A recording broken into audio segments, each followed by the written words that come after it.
Hello everyone. हम लोगों ने पिछले पार्ट में कक्षा 12वीं के हिंदी के गद्य खंड के अध्याय तीसरा का पहला पार्ट देखे। दूसरा पार्ट में संपूर्ण क्रांति जो भाषण दिया हुआ है, इस भाषण के बारे में देखेंगे कि पटना के गांधी मैदान में जयप्रकाश नारायण के द्वारा जो भाषण दिया गया था, उसका जो छोटा अंश प्रस्तुत किया गया है हमारे अध्याय में। इसमें उनके भाषण के बारे में कुछ यानी कि बातों को हम जानेंगे। जैसे कि अगर बात करें तो 1974 की बात है।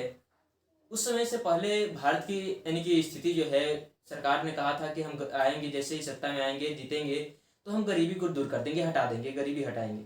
जैसे कि इंदिरा गांधी ने नारा दिया था कि गरीबी हटाओ का नारा दिया और सरकार बनाए। लेकिन लगातार जो है इसका प्रभाव विपरीत देखने को मिला। बिहार के यानी कि लोगों का स्थिति जो है, गरीबी बढ़ते गया, मानसून की स्थिति खराब होने के कारण और भी यहाँ की स्थिति जो है खराब हुआ, भ्रष्टाचार की स्थिति उत्पन्न हुआ। तो ऐसी स्थिति में जो है सभी यानी कि यहाँ के छात्र संघ ने, बिहार के छात्र संघ ने निर्णय लिए कि हम जो है किसी तरह से सरकार के विरुद्ध में आंदोलन करेंगे। सरकार ने वादा किया था कि हम जैसे ही सत्ता में आएंगे, हम यानी कि अनेक तरह के जो है बातें का वादा किया था, लेकिन वो वादों को जो है पूरा नहीं किया। इस बात को लेकर छात्र संघ जो है, उस समय की अगर बात करें तो क्रांतिकारी प्रमुख रह चुके थे जयप्रकाश नारायण, उनके पास जाते हैं कि आप जो है हमारे आंदोलन का नेतृत्व कीजिए। लेकिन जयप्रकाश नारायण ने बताया भी कि हम आपके आंदोलन के नेतृत्व करने लायक नहीं हैं। हमारा उम्र जो है बहुत ज़्यादा हो चुका है। भले ही हम आपको कई तरह के सुझाव देंगे, आप अपना यानी कि जो है आंदोलन जारी रखिए। लेकिन किसी तरह से जो है कि लगातार जो है छात्र संघ अनुरोध करते हैं कि आप हमारा आंदोलन का नेतृत्व कीजिए, हम लोग यानी कि जो है अपने लक्ष्य में सफल होंगे।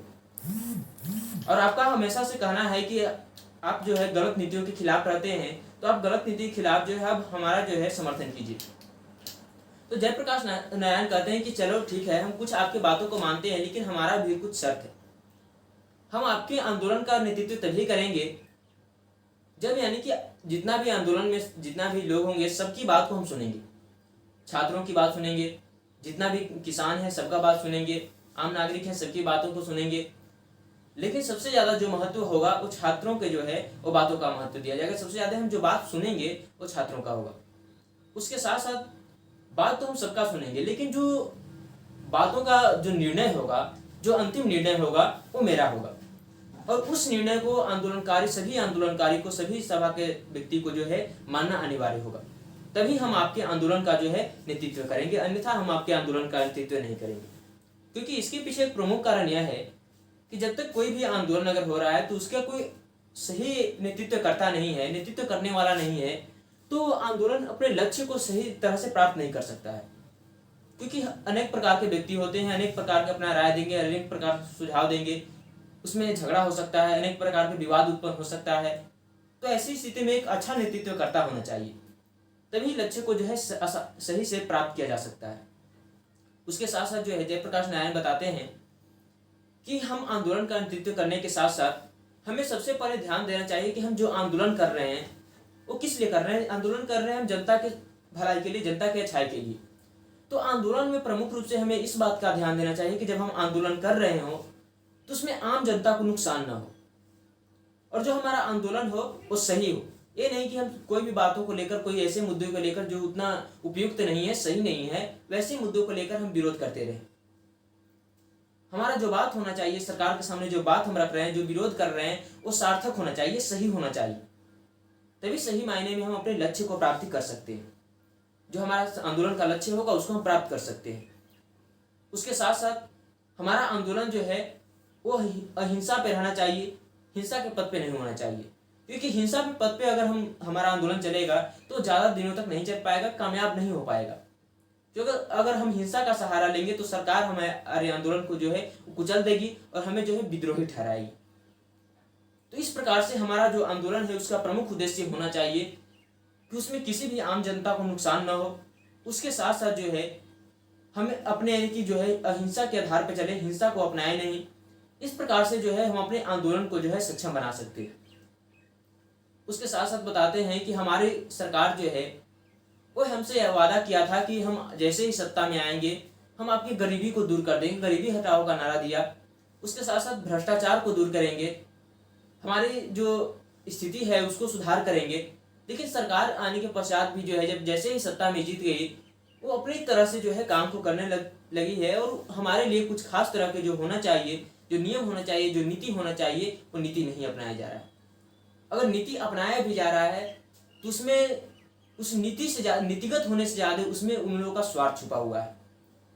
यानी कि नीति अपनाया जा रहा है, जो सत्ता में है उनके द्वारा जो नीति बनाया जा रहा है कि चलो हम इसका विकास करेंगे, सड़क बना देंगे, ये करेंगे, वैसे करेंगे, अनेक प्रकार की नीति बनाया भी जा रहा है, तो उस नीति के पीछे उनका स्वार्थ छुपा हुआ है। क्योंकि उस नीतियों के माध्यम से जो है वो अपने को लाभ पहुंचाना चाहते हैं।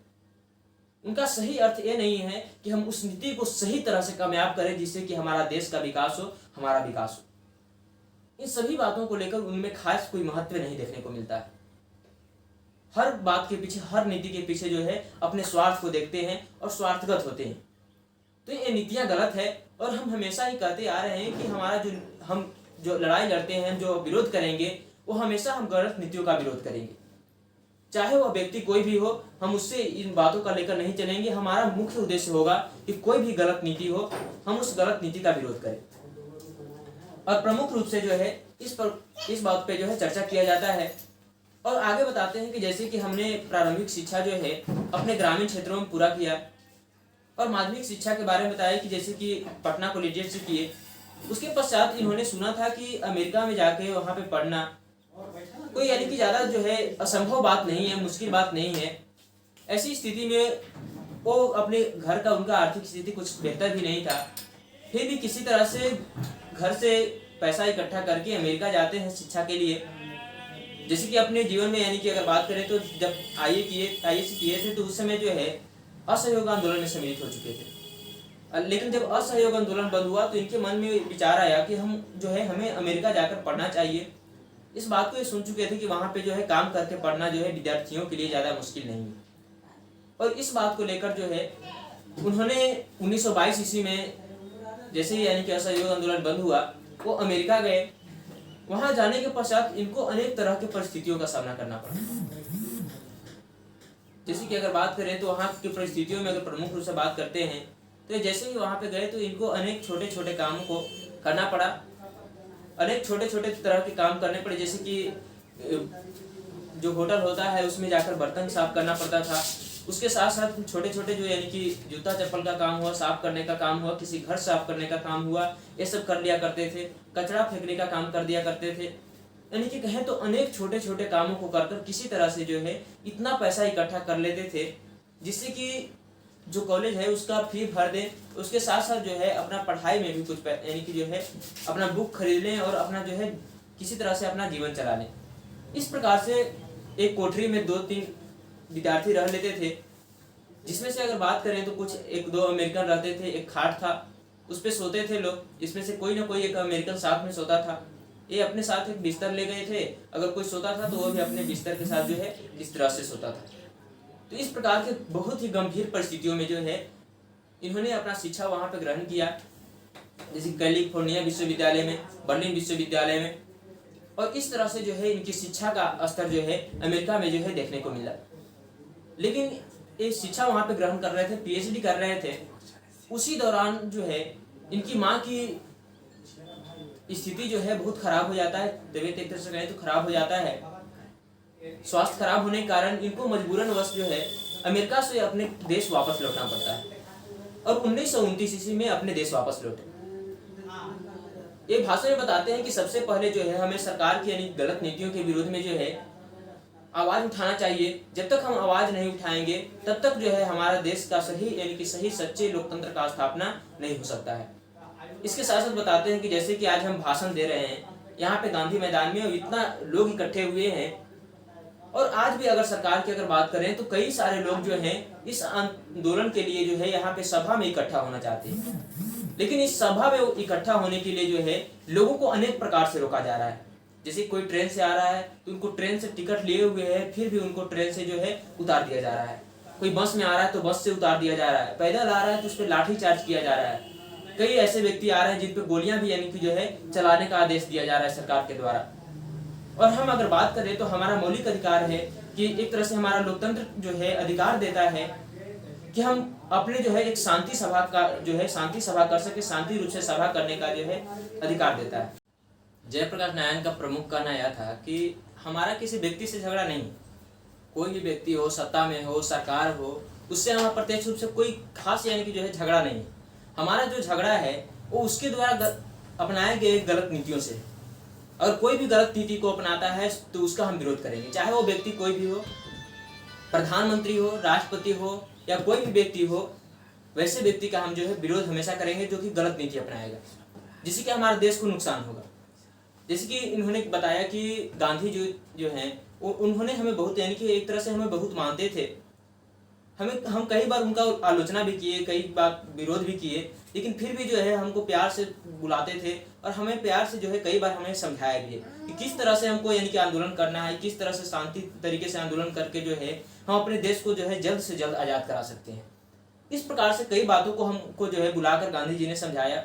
उसके साथ साथ जैसे कि जवाहरलाल नेहरू, जिनको हम अपने भाई के समान मानते हैं, उनके प्रति जो है हमारी बहुत भावनाएं हैं, बहुत यानी कि एक तरह से उनको मानते हैं हम और वो भी हमें मानते हैं। लेकिन कई बातों पे जो है उनका भी हमने विरोध किया है, जैसे कि कई विदेश नीतियों को लेकर, जैसे कि चीन के विरोध में, जैसे कि जो नीति अपनाए थे कि चीन हमारा भाई है, जो कि आगे चलकर चीन ने धोखा दिया। 1962 में जब आक्रमण कर दिया तो इनके दिल पे एक तरह से इतना बड़ा धक्का लगा कि 2 वर्ष में ही जो है वो धरती छोड़कर चले गए। तो इस प्रकार से जो है ये सभी यानी कि बातों को जिसकी बताते हैं कि जवाहरलाल नेहरू हमारे बात को शुरू में नहीं माने, लेकिन अंततः जो है अंत में जो है हमारे बातों को जो है उनको स्वीकार करना पड़ा। लेकिन एक खासियत थी उनमें कि हम कितना भी आलोचना उनका करें, कितना भी विरोध करें, वो कभी इन बातों का बुरा नहीं मानते थे कि हमारा आलोचना किया जा रहा है, हमारा बुराई किया जा रहा है। उन बातों को जो है वो हंसकर मान लेते थे। और इस प्रकार से जो है इनका प्रमुख कहना यह था कि हमारा इनकी जो है एक तरह से कहें तो हमारा कोई झगड़ा जो है किसी व्यक्ति से नहीं। अगर सरकार अपनी गलत नीतियों को सुधार ले, सही नीति अपनाए, तो हम अभी भी जो है सरकार का विरोध नहीं करेंगे, जो व्यक्ति है उसका विरोध नहीं करेंगे। उसके साथ साथ बताते हैं कि हमारे समाज में एक सच्चे लोकतंत्र की स्थापना होनी चाहिए, जो ऐसा लोकतंत्र एक हो जिसमें दल विहीन हो। यानी कि बहुत सारा, जैसे कि अभी बात करें तो हमारे देश में बहुत सारा दल है, बहुत सारे राजनीतिक दल हैं, तो कोई भी राजनीतिक दल ना हो, यानी कि एक तरह से कहें तो दल विहीन लोकतंत्र का जो है स्थापना किया जाए, जिससे कि समाज जो है स्वयं से जो है शासन व्यवस्था को संचालित करे, स्वयं से जो है चुनाव इन प्रक्रियाओं को ध्यान दे, यानी कि अनेक प्रकार के जो है बातों को बताते हैं। उसके साथ साथ बताते हैं कि हमें जो है चुनाव की प्रक्रिया में भी अनेक तरह के सुधार करने होंगे। एक पुरानी चुनाव की प्रक्रियाएं जो है वो बहुत एक तरह से पुरानी हो चुकी है, एक अब के समय में जो है इसका एक तरह से जो है बदलाव इसमें अनेक तरह के होने चाहिए, क्योंकि हमारा लोकतंत्र कहता है कि सबको जो है समान अधिकार होना चाहिए, समानताएं होनी चाहिए। लेकिन आज जो है ज़्यादातर यानी कि अगर बात करें चुनाव में तो ज़्यादातर बहुत ज़्यादा ज़्यादा से ज़्यादा जो है पैसा खर्च किया जाता है। अगर उन पैसों को जो है हम अगर विकास की स्थिति में उसको ज़्यादा से ज़्यादा खर्च करें तो हमारा देश का विकास जल्दी से जल्दी ज़्यादा से ज़्यादा हो सकेगा। तो इन बातों को ध्यान में रखते हुए हमें जो है चुनाव में ज़्यादा पैसा खर्च नहीं करना चाहिए। उसके साथ साथ हमें जो गरीब वर्ग के लोग हैं, जो नीच वर्ग के लोग हैं, जो कि खड़ा नहीं हो पाते हैं चुनाव में, सोचते हैं कि हम खड़ा होंगे तो हमको कौन वोट देगा, तो उन वर्गों को भी बढ़ावा दिया जाना चाहिए, छूट मिलना चाहिए, ताकि वो वर्ग भी जो है सत्ता में अपना साझेदारी दे, आगे आकर अपना जो है सत्ता में हिस्सेदारी बनाए रखे। तो ऐसी स्थिति के लिए जो है उनको बढ़ावा देना चाहिए। अगर पैसा कम खर्च करने की अनुमति होगा तो गरीब वर्ग के लोग भी जो है चुनाव में खड़ा हो सकेंगे। उसके साथ साथ कोई भी पार्टी हो, जब उसकी यानी कि सत्ता में कोई अगर पार्टी बन जाता है तो उसके पश्चात उसको ये ध्यान रखना चाहिए कि जो जिस व्यक्ति को हम जिताए हैं, जो सत्ता में है, जो हमारा सरकार है, अगर उसका गलत कर रहा है तो उसका हम विरोध भी करें। ऐसा नहीं कि हम उसको जिता दें, वो गलत कर रहा है उसकी बातों को जो है हम सहते जा रहे हैं, ऐसी बातें नहीं होनी चाहिए। हमें एक ऐसे यानी कि हमारे जो पार्टी है उसके द्वारा जो हमारा यानी कि जो विरोध कर रहे हैं, हमारा जो एक तरह से लोकतंत्र के समर्थन में जो हमारा पार्टी बनाया गया है, इसमें से भी अगर कोई व्यक्ति खड़ा होता है तो उस पर हमारा नियंत्रण होना चाहिए कि अगर वो गलत करे तो उसको हम उसके पद से भी जो है हटाने की क्षमता रखते हैं। उसके साथ साथ बताते हैं कि प्रमुख रूप से हमें जो है एक बात पर ध्यान देना चाहिए कि भ्रष्टाचार, अगर हमारे सामने एक क्वेश्चन आता है, प्रश्न आ सकता है कि भ्रष्टाचार आज आखिर क्यों बढ़ रहा है, भ्रष्टाचार बढ़ने के यानी कि प्रमुख कारण क्या है। तो इसके पीछे जो है जयप्रकाश नारायण बताते हैं कि भ्रष्टाचार बढ़ने के पीछे प्रमुख जो कारण है वो सरकार की गलत नीतियां हैं। अगर सरकार सही नीति अपनाए, अगर सही तरीके से नीति अपनाता है तो भ्रष्टाचार को दूर किया जा सकता है। शासन प्रणाली में अगर सुधार करे तो भ्रष्टाचार को हम दूर कर सकते हैं। तो इस तरह से जो है सरकार की गलत नीतियों के कारण ही जो है आज भ्रष्टाचार तेजी से बढ़ रहा है। और भ्रष्टाचार हमारे लोकतंत्र को एक तरह से खाया जा रहा है और हमें लोकतंत्र को बचाने के लिए जो है आंदोलन करना होगा, संघर्ष करना होगा। और जो भी सरकारें जो गलत नीतियां अपना रही है, जो उसका जो है हमें प्रत्यक्ष रूप से विरोध करना होगा, चाहे उसके लिए जो है हमें कुछ भी परिस्थितियों का सामना करना पड़े, चाहे जेल जाना पड़े या कोई भी परिस्थिति का सामना करना पड़े, हमें प्रत्यक्ष रूप से इसके लिए जो है तैयार होना चाहिए। और विद्यार्थी वर्ग जो कि आने वाला भविष्य में देश का भविष्य है, आने वाले समय में उनको भी जो है इसमें खास तौर पे जो है हिस्सेदारी होना चाहिए और इसके लिए जो है जो गलत हो रहा है उसका विरोध में जो है आवाज उठाया जाना चाहिए। और अनेक तरह के जो है बातों पे जयप्रकाश नारायण ने इस भाषण में बताया और लोगों को एक तरह से इस तरह से भाषण दिया कि पूरे जो जितना गांधी मैदान, पटना गांधी मैदान में जितने लोग उपस्थित हुए थे वहां पे, वो सभी लोग मंत्र मुग्ध होकर सुन रहे थे, यानी कि इतना ध्यान लगाकर सुन रहे थे, उनकी बातें इतनी सुरीली थी, इतनी यानी कि प्रभावित करने योग्य थी कि सबको जो है सुनने में ध्यान लग रहा था, मन लग रहा था। और माना जाता है कि जितना उस समय जो है गांधी मैदान में जितना भीड़ लगा था पटना गांधी मैदान में, उतना ना आज तक भीड़ लगा है और न ही वैसा कोई भाषण देने वाला हुआ है। इस प्रकार से जो है उन्होंने वहां पे भाषण दिया, जिसका एक छोटा सा अंश जो है उस भाषण का जो है हमको संपूर्ण क्रांति के रूप में जो है दिया हुआ है। इसमें एक तरह से इतना यानी कि भाषण देने के पश्चात लोगों के मन में इतना उत्साह उत्पन्न कर दिए, इतना जज्बा उत्पन्न कर दिया, अपने लोकतंत्र के प्रति इतना भावनाएं उत्पन्न कर दिए कि लोगों के मन में एक तरह से क्रांतिकारी भावनाएं जागने लगी कि सरकार हमारे विरोध में जो है, सरकार के जो है गलत नीति अपना रहा है उसका हमें विरोध करना चाहिए। और जो है इस समय से जो है आंदोलन की शुरुआत होती है, जो कि आगे चलकर एक तरह से कहें जिसके पश्चात यानी कि आपातकाल की घोषणा हुई। तो ये सभी बातें जो है जयप्रकाश नारायण के द्वारा एक तरह से कहें तो एक बहुत ही अच्छे क्रांतिकारी समाज सेवी थे, जिसके लिए इनको भारत रत्न से भी पुरस्कृत किया गया था। तो इस पार्ट के लिए इतना ही। अगर कुछ बात समझ में नहीं आया हो या कुछ छोटा हुआ हो तो उसको कमेंट में लिखिए, अगले पार्ट में उसको बताया जाए।